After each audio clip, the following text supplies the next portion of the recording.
Hello, buddy. Welcome to this amazing and motivating adventure. Today, I'm going to share a true tale with you. Not made up, not a film, but the account of how one guy, one concept, and one household created the largest auto manufacturer on the planet. Yes, I mean Toyota, yet this isn't merely a corporate tale. It's an account of hardships that will tug at your emotions, choices that altered history, visions that wouldn't fade, and takeaways that will stick with you forever. In this account, you'll discover how to create something from nothing, how to endure setbacks, conflict, disloyalty, and hardship, how to reason like a boss, and how to remain modest when you hit the peak. And beyond that, you'll also boost your English, since this tale is delivered in straightforward, heartfelt, crisp English. So even if you're a newbie, you can savor every term and feel more assured by the finish. So inhale deeply, shut out all interruptions, and tune into the tale that transformed the auto sector and motivated the globe. Part 1. The Start. Before the start, before Toyota existed, before autos appeared in Japan, before the globe heard of Toyota Corolla or Land Cruiser or Prius, there was a young kid named Sakichi Toyota. Yes, this tale doesn't kick off with Toyota, the firm. It kicks off with Sakichi Toyota, the patriarch of the Toyota clan. Sakichi Toyota entered the world in a tiny hamlet called Kosei in Shizuoka, Japan, in 1867, only 2 years after Japan's feudal period ended. His household was broke. His dad was a woodworker. There was no power, no vehicles, no plants, just rice paddies, timber, and getting by. But even as a small child, Sakichi possessed one odd trait. He adored gadgets. While other children fooled around with playthings, Sakichi would sit and study how stuff operated. One day, he watched his mom operating a wooden manual loom to produce fabric. It was sluggish. It was exhausting. It snapped often. And Sakichi wondered, what if I could design something superior? That was the initial flicker, his debut creation. 1818, Sakichi Toyota started crafting something using just his hands. He lacked an engineering diploma. He lacked a wealthy guide. He lacked contemporary equipment. He only possessed a vision to improve lives for folks via gadgets. By 23, he constructed his initial upgraded wooden manual loom. It was quicker, simpler, and produced finer fabric. Villagers were stunned. How did this youngster craft a device? But Sakichi wasn't content. He continued refining. Year by year, flop after flop. In 1891, Sakichi secured his debut patent, a legal claim to own the creation. This was huge in Japan. He named it the Toyota Wooden Manual Loom. Shortly after, he launched his debut modest plant in Nagoya. He began employing workers. He was no longer merely a visionary.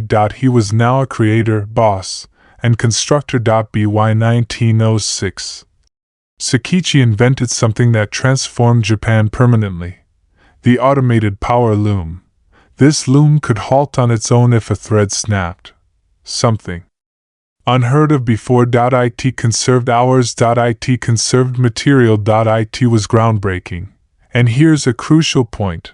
This auto-stop feature would later turn into a core concept in Toyota vehicles. A setup where devices could pause when an issue arose. Even in fabric making, Sakichi was shaping the future of protection. Sakichi had a boy. His name was Kichiro Toyota, born in 1894. Kichiro grew up observing his dad toil, stumble, reconstruct, stumble again, and press on. He didn't simply receive his dad's title. He received the passion, the intellect, and the purpose. Kichiro was sharp, but he didn't wish to linger in history. He craved to surpass fabric making. He craved something fresh. In 1921, Kichiro Toyota journeyed to London, England. He spotted something that would shift his existence forever. Not looms, not fibers, but vehicles. Folks operating vehicles, repairing vehicles, Adoring vehicles. He pondered, why don't we produce vehicles in Japan? But an issue existed. In Japan back then, there were virtually no homegrown vehicles. Folks brought in pricey vehicles from the West. Nobody thought Japan could develop its own auto sector. But Kichiro thought so. He returned to Japan with one goal. I will produce a Japanese vehicle in Japan by Japanese workers for Japanese folks. In 1929, Sakichi Toyoda, the dad, was aging. Kichiro dreamed of producing vehicles. But he required funds. So they reached the largest choice of their lives. They sold the patent rights of the automated loom to a British firm. How much? $150,000, which equals over $2.5 million in current worth. This cash wasn't spent to expand the loom operation. It wasn't spent on extravagance. It was spent on one wild concept. Let's launch an auto firm in Japan from zero. Within Toyota Automatic Loom Works, a fresh unit was formed. The vehicle section. It was merely a tiny space with a tiny crew and a huge vision. Nobody trusted them. Folks chuckled. Folks claimed, Japan will never rival Ford or GM. But Kichiro ignored them. He stated, if we don't begin now, we'll forever lag. After 2 years of experiments, flops, and education, in 1935, they finished their debut vehicle, the Toyota A1, with a truck variant named G1. It wasn't flawless. It wasn't gorgeous. But it was Japanese, self-made, genuine. It didn't appear contemporary. It lacked extravagance. It lacked the gleam of American vehicles, but it held something greater. A Japanese spirit crafted by Japanese brains using Japanese equipment for Japanese streets. And Kichiro Toyoda realized this was merely the launch. But they still lacked a true auto firm. They were still just a minor unit inside a fabric company that needed to shift. In August 1937, Kichiro Toyoda formally split the vehicle-making unit from the loom company. He established a fresh firm, Toyota Motor Company Limited. But hold on. Did you spot something odd? Their family title was Toyota. So why was the firm named Toyota? There were two major causes. Point 1. In Japanese writing, Toyota takes 8 strokes, and 8 is viewed as a fortunate digit in Japanese tradition. It signifies expansion, achievement, and wealth. Point 2. Toyota was simpler to say and spell in other tongues. Kichiro desired the firm to seem contemporary, global, and sleek. And thus, with a basic swap of a letter, a label was created. Toyota. Let's face it, launching an auto firm in 1937 Japan was nearly unfeasible. Japan had zero background in vehicle engineering. They had to import vehicle components from abroad. Folks were broke. Few could purchase a vehicle. They had no buyers and no faith. Folks still thought American vehicles were superior. Most folks figured Toyota would collapse within a year. But Kichiro Toyoda held something stronger than assurance. He held belief.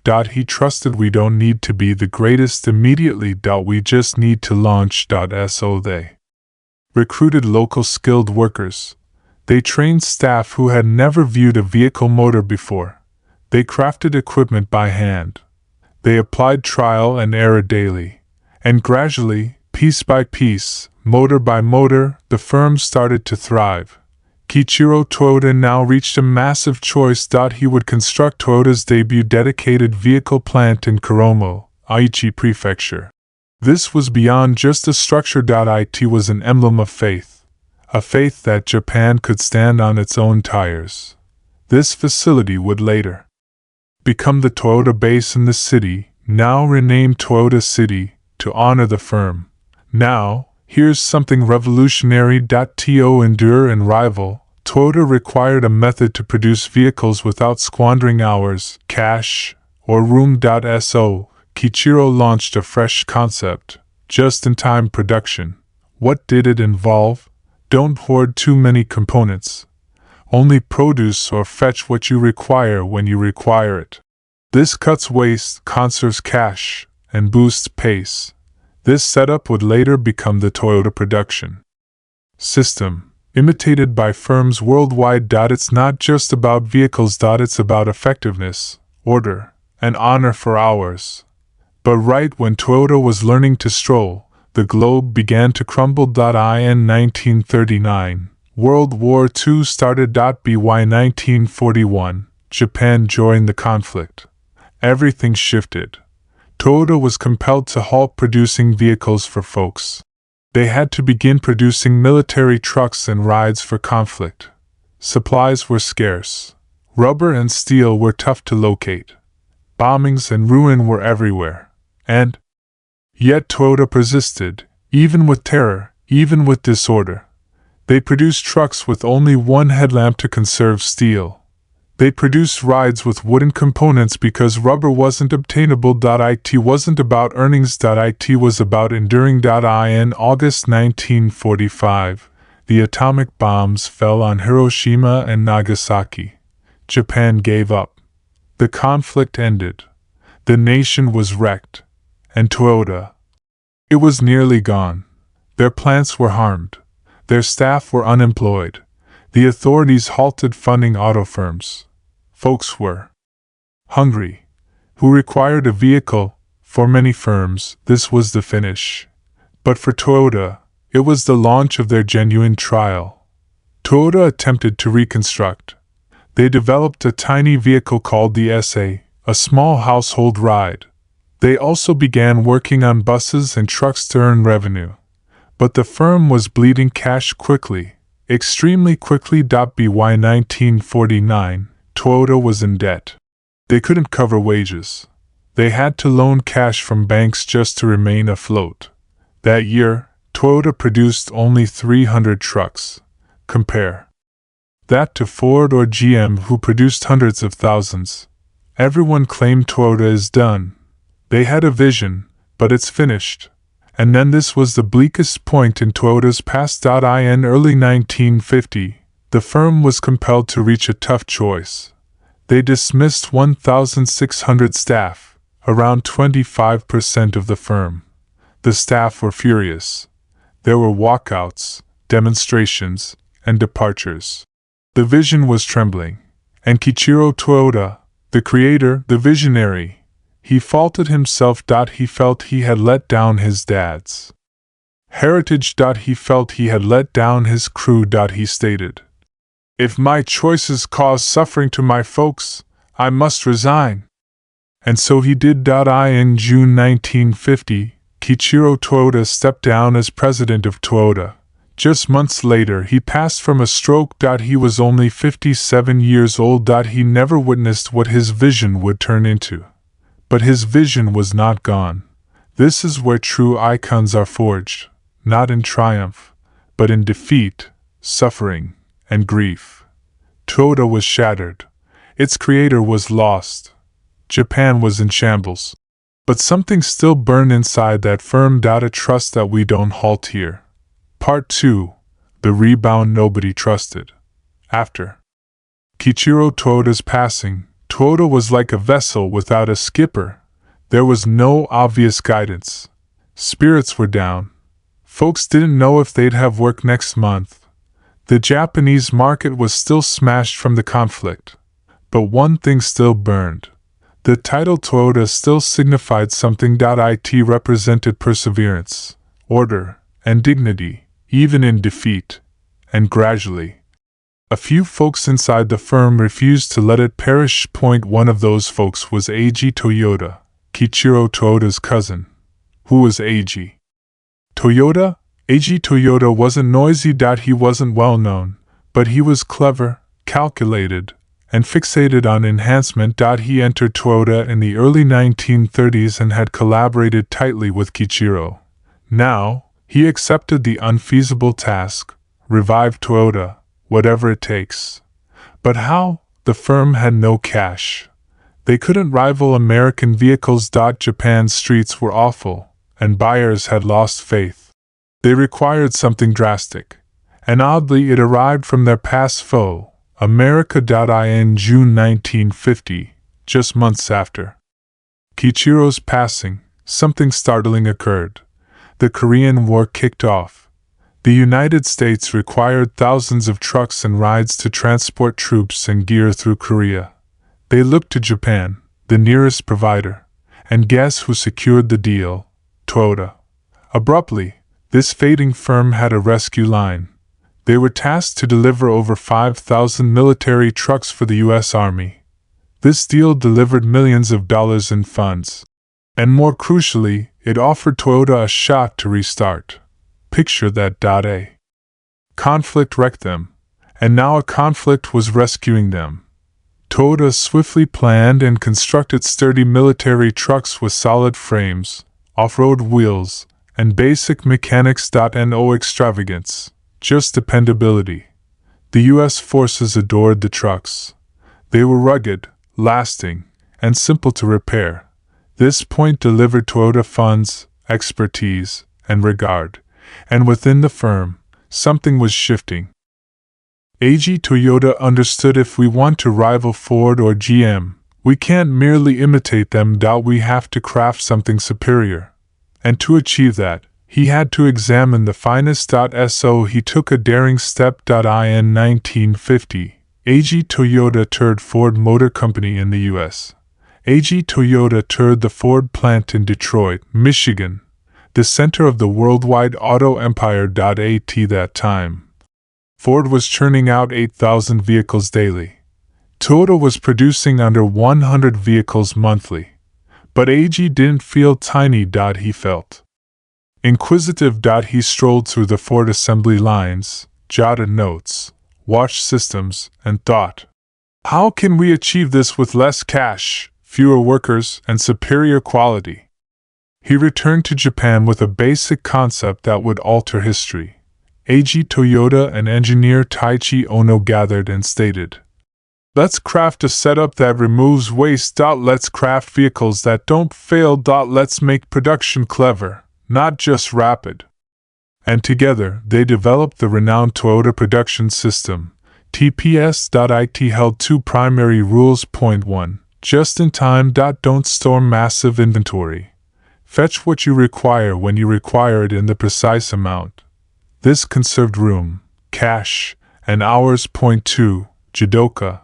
Automation with human input. If a device spots an issue, it halts on its own. This ensured no flaws advanced in the procedure.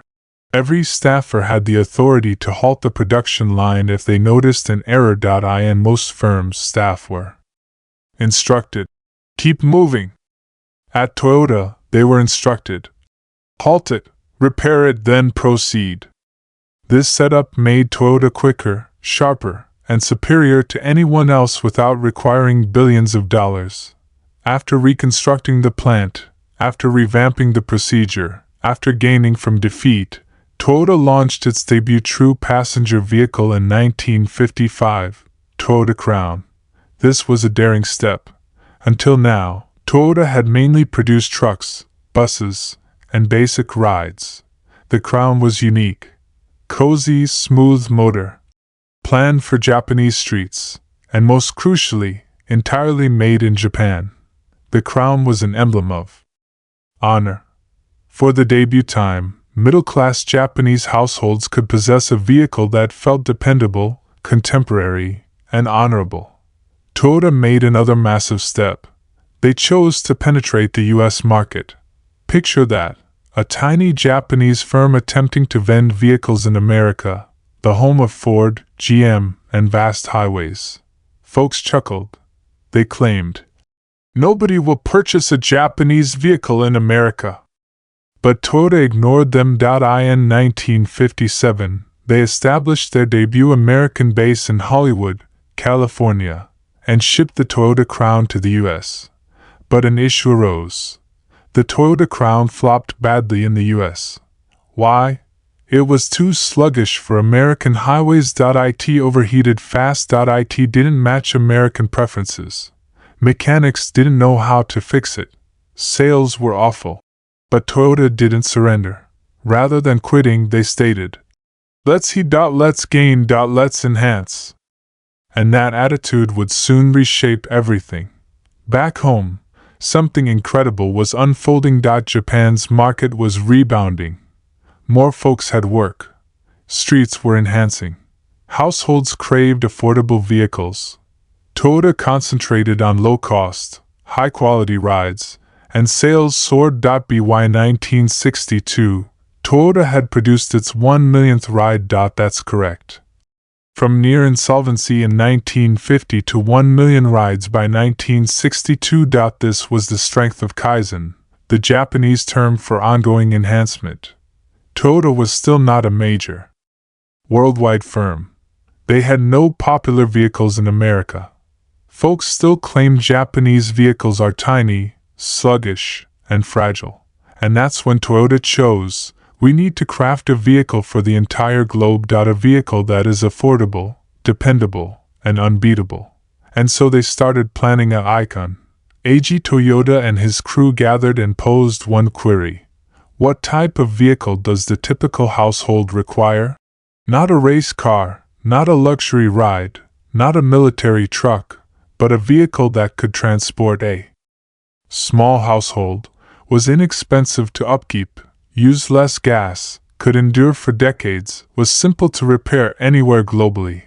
And so started the development of a vehicle that would alter the future, birth of the Toyota Corolla. The title Corolla derives from Latin. It means small crown, a younger sibling to the Toyota Crown. But what Corolla accomplished was anything but small. It was compact, gas-saving, cheap, simple to operate, simple to repair, and crafted with amazing accuracy. In October 1966, the first-generation Toyota Corolla was launched in Japan, and the globe didn't yet realize this vehicle would become the top-selling vehicle in history. Toyota had gained from their prior flop. They made the Corolla tougher, quicker, and more fitting for American streets. And in 1968, they introduced it in the U.S. But this time, folks didn't chuckle. They were interested. Gas costs were climbing. Folks were weary of huge vehicles with poor mileage. And the Corolla, it delivered 32 miles per gallon, cost under $1,700. And never failed. In just 2 years, Corolla became a smash in the US. It wasn't showy. It wasn't alluring, but it was flawlessly dependable, and that made it a champion.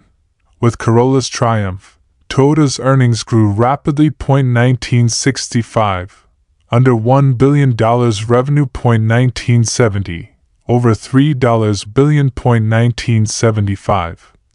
Nearly $10 billion. 1980, over $25 billion. That's the strength of one excellent product executed correctly. But Toyota didn't halt.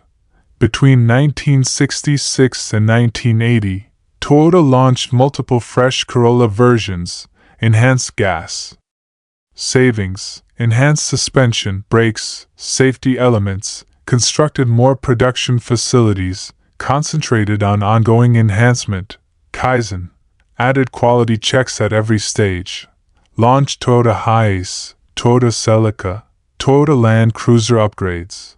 They weren't just expanding, they were turning into a worldwide benchmark. Toyota started constructing plants and offices in Thailand, Australia, Philippines, Indonesia, Germany, Canada. Instead of shipping every vehicle from Japan, they stated, "Let's construct where the buyer resides." This made vehicles cheaper to ship, generated local work, and built faith in every area. Toyota wasn't just vending vehicles. It was forging alliances with nations. By the 1970s, Toyota cultivated a robust internal culture called the Toyota Way. It held 4 key rules. Point 1. Ongoing enhancement. Kaizen. Point 2. Regard for folks. Point 3. Long-term outlook over short-term gain. Point 4. Go and observe for yourself. Genchi Genbutsu. Toyota trusted. Don't reach choices in a conference room. Head to the plant. View it with your own eyes. This kept every manager, every engineer, every boss connected to reality, not just figures. In 1973, A worldwide oil crunch stunned the globe. Fuel costs soared high. Huge vehicles from Ford, GM, and Chrysler were abruptly too costly to operate. But Toyota, their vehicles were gas-saving, light, and affordable. Sales of Toyota vehicles in America exploded during this era. Abruptly, Toyota was no longer the inexpensive vehicle from Japan. It became the clever vehicle for clever folks. By 1974, the Toyota Corolla had formally become the top-selling vehicle globally by units sold yearly. Year after year, Corolla kept enhancing. By the 1980s, Corolla was being manufactured in over 15 nations and vended in over 150 nations and had sold over 10 million units worldwide. No other vehicle had accomplished that. And even now, Toyota Corolla has sold over 50 million units. More than any other vehicle model in human past. That's not just a vehicle. That's eternity. Now, here comes another surprise. In 1984, Toyota and GM, General Motors, became allies. They launched a joint plant in California called NUMMI, where Toyota instructed GM how to apply the Toyota production system. Picture that. The American behemoth that once mocked Toyota was now gaining from them.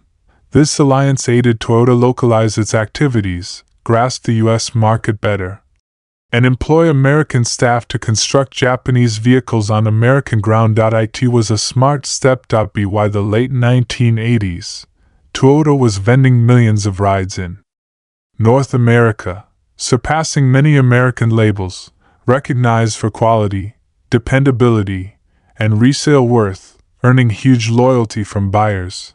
Vehicle specialists and press began claiming, "If you want a vehicle that lasts 20 years, grab a Toyota." This label was now becoming part of folks' households.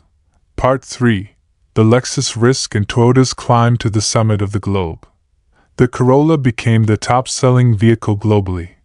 Toyota became one of the leading 3 auto labels in America. Their production setup was being imitated worldwide. Their U.S. alliances were expanding. Fast their cars were trusted for fuel efficiency, reliability, and simplicity. But there was still one world left to conquer, a world dominated by giants like Mercedes-Benz, BMW, Audi, Cadillac, the luxury car market. And people believed one thing: Japanese companies are good for cheap cars, but they can never compete in luxury. Toyota heard that, and they smiled because deep inside their headquarters in Japan, they were already building a secret weapon. No, not Formula One racing. This F1 stood for Flagship One. A secret mission to build the world's best luxury car from zero. Not just another Toyota model, but a new brand. Something that could beat Mercedes-Benz on luxury, beat BMW on performance, beat Cadillac on smoothness, and beat everyone on price, quality, and experience. They didn't want to copy the best. They wanted to become the new standard. In 1983, Toyota chairman Eiji Toyoda called a secret meeting and said, "Can we create a luxury car that will compete with the world's best?" There was silence. Then someone said, "We don't know." Eiji replied, "Then let's find out." This was not a marketing stunt. It was Toyota's biggest project ever, and they gave it everything.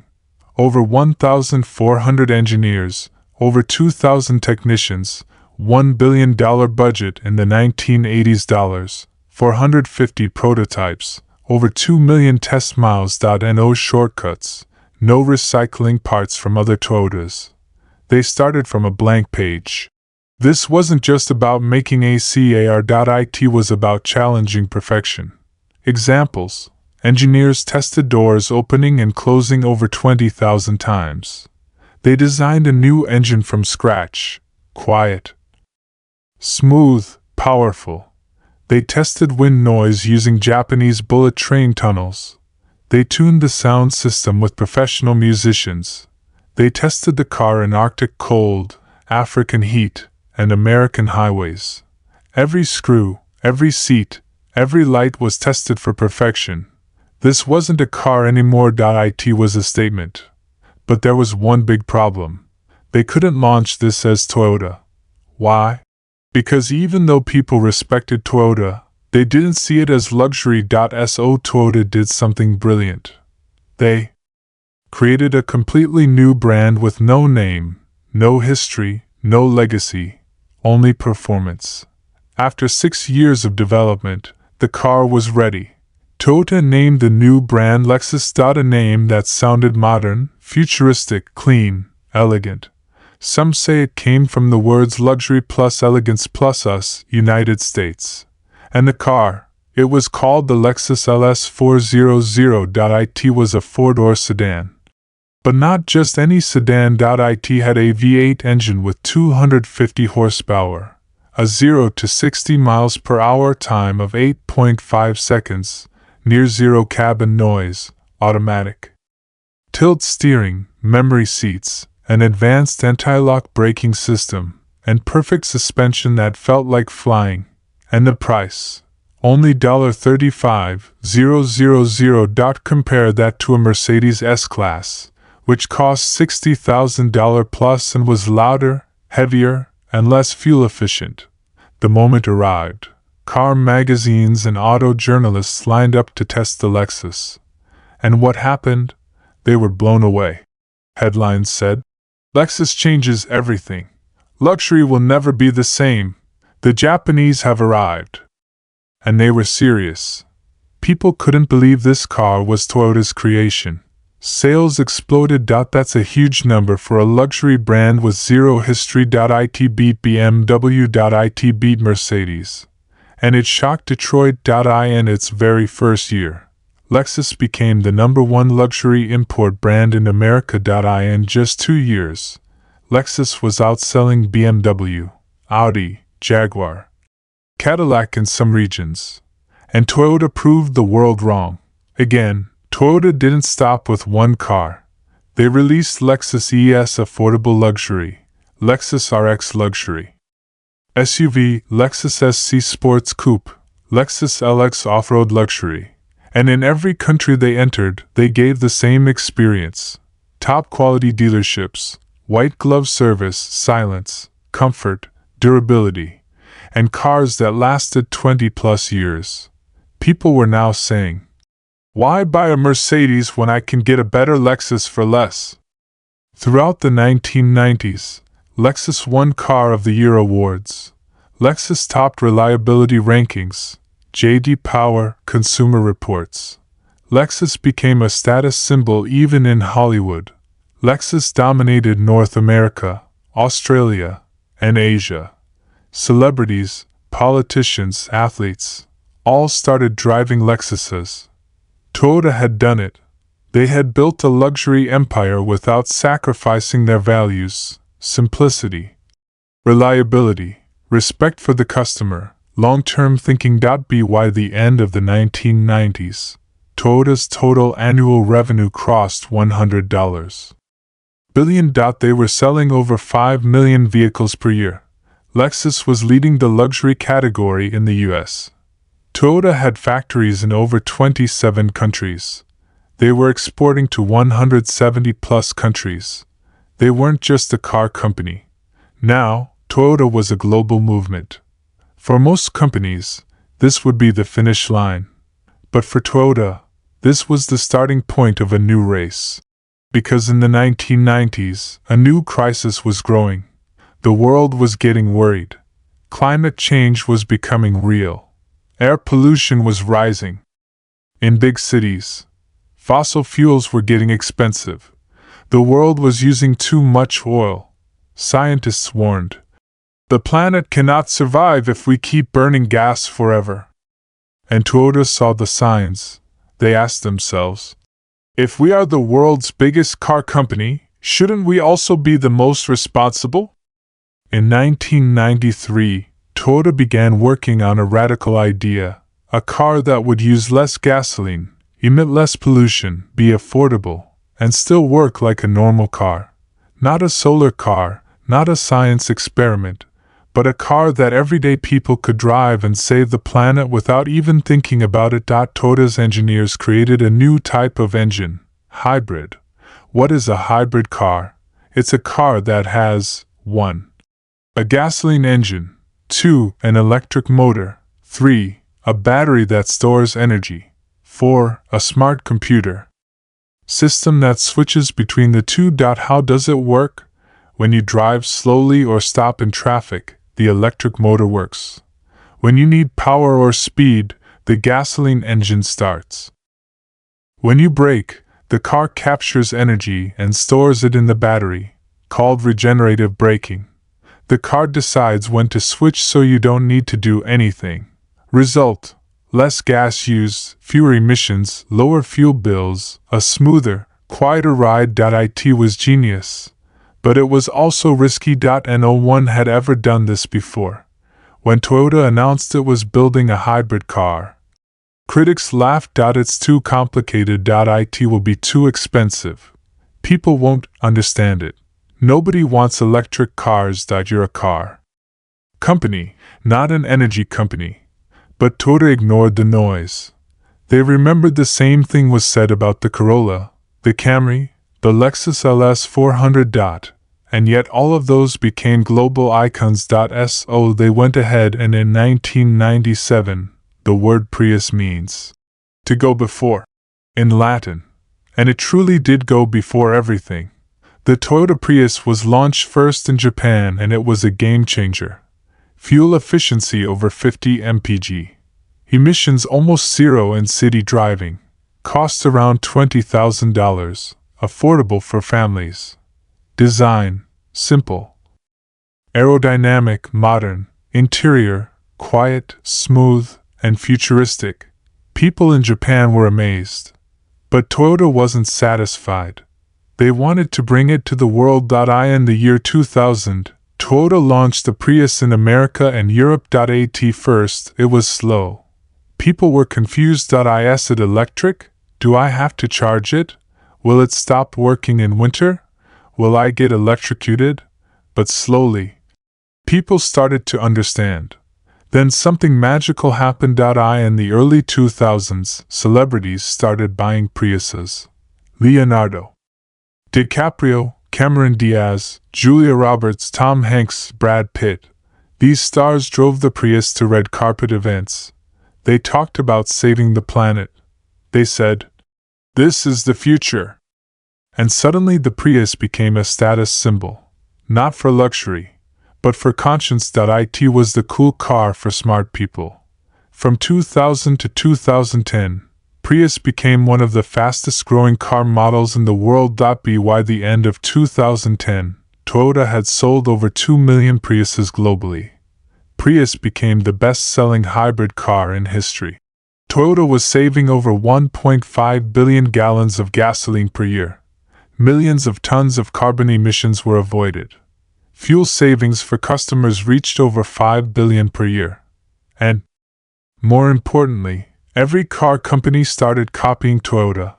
After Prius, Toyota launched Camry Hybrid, Highlander Hybrid, RAV4 Hybrid, Lexus RX Hybrid, Lexus LS Hybrid, and more.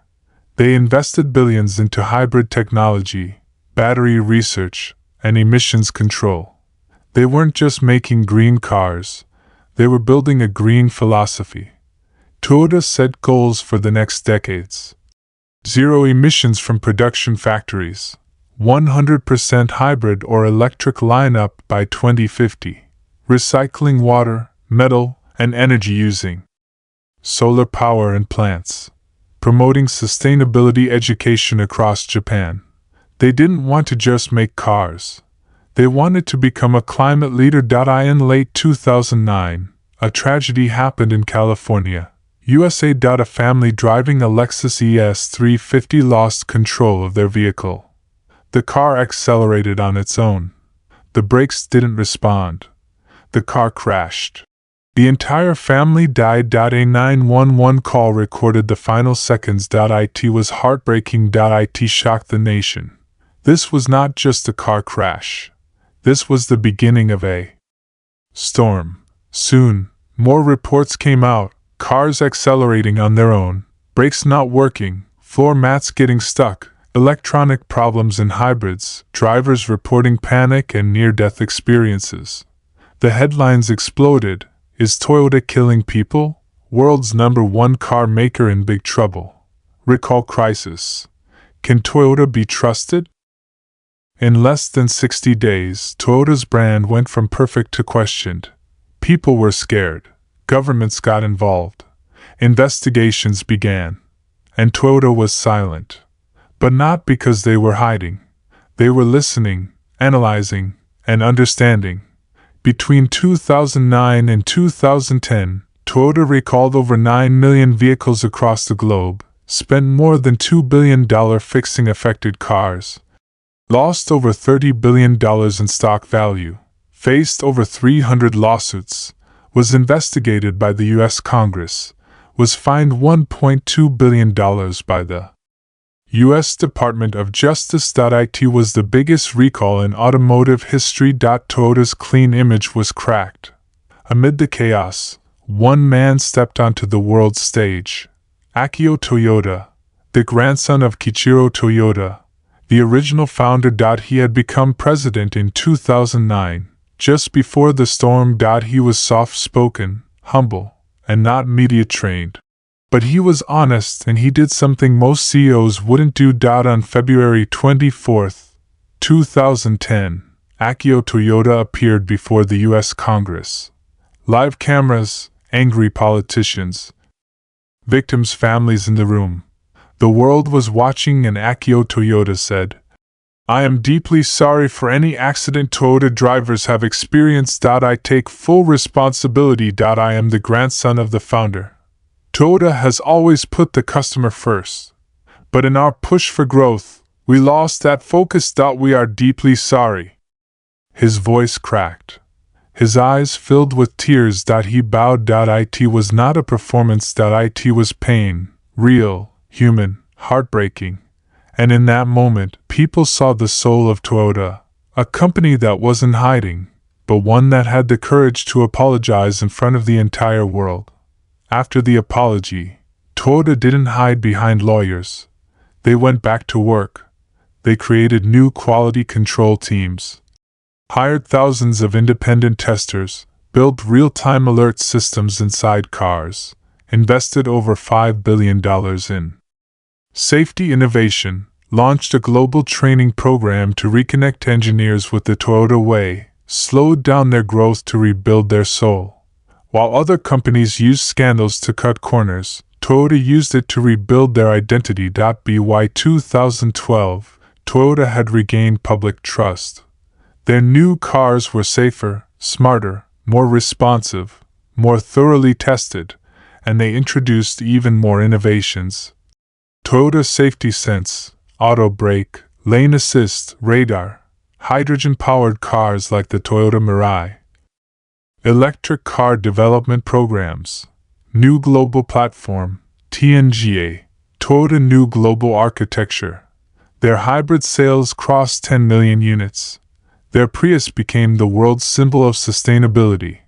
Their revenue climbed back to over $275 billion per year. They were back, not as heroes, but as humans who fell and stood up with grace. Toyota's not stopping. They are now investing in solid-state batteries, charge in 10 minutes, fully electric cars across all brands, self-driving technology, robots for the elderly, flying cars concept, smart cities. In 2021, Toyota began building a prototype city in Japan called Woven City, where cars, homes, and life are powered by clean energy and AI. This is not science fiction. This is Toyota's next vision, a future where mobility is for everyone. A world where cars don't just move people, but improve their lives. Let this story stay in your heart because it's not just about business. It's about becoming better, no matter how good you already are. Here's what Toyota teaches us. Point 1. You can start from nothing. From a poor boy building wooden looms to a global company worth hundreds of billions. Never say, "I don't have enough." Say, What can I build with what I have? 2. Innovate quietly. Let results be loud. Toyota didn't fight competition with words. They built Corolla, Camry, Lexus, Prius. Let your work be your voice. Point 3. Apologize, fix, improve. When you make a mistake, don't hide. Accept it. Apologize, then rebuild with double the heart. Point 4. Think 50 years ahead. While others chase fast profits, Toyota builds for the next generation. What you build today will speak for you after you're gone. Point 5. Slow is smooth. Smooth is fast. Toyota takes time, but they don't stop. You don't have to move fast. You just have to move forward without stopping. Today, Toyota by the numbers, over 370,000 employees operating in over 170 countries. Annual revenue over $275 billion. Over 12 million cars sold per year. World's number one automaker by many rankings. Over 20 million hybrid vehicles sold. Over 50 million Toyota Corollas sold. And a legacy of honor, excellence, and humility. This was not just a company story. This was a human story. A story of a boy who watched his mother weaving on a broken loom. A son who dared to sell his father's invention to chase a new dream. A brand that rose from war, survived failure, and led the Green Revolution. A company that cried in front of the world and then stood up again. Toyota is not just a car company. Toyota is a philosophy.